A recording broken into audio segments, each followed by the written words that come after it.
গ্রামীণ খোলামেলা পরিবেশ, শহরগুলো আর পল্লী জীবনের সহজ সরলতা এক অনন্য অনুভূতির সৃষ্টি করে। এটি শুধু প্রচুর কেনাবেচার জায়গা নয়, বরং গ্রামের অর্থনৈতিক ও সামাজিক এক মিলনস্থল। গ্রামের গরুর হাট একটি অতি পরিচিত দৃশ্য, যেখানে কৃষকরা তাদের গরু, মহিষ, ছাগল, বকনা বা অন্যান্য পশু বিক্রি ও কিনতে আসে। এই হাটের মধ্যে যেমন প্রাণবন্ত আলোচনা হয়, তেমনি এখানে মানুষের আন্তরিকতা ও সম্পর্কের এক আলাদা পরিচয় পাওয়া যায়।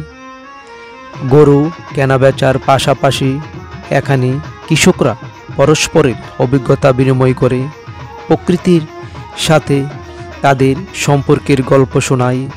আর এটা হচ্ছে শ্রীগড় বাজার, নবীনগর, ব্রাহ্মণবাড়িয়া। ধন্যবাদ সবাইকে।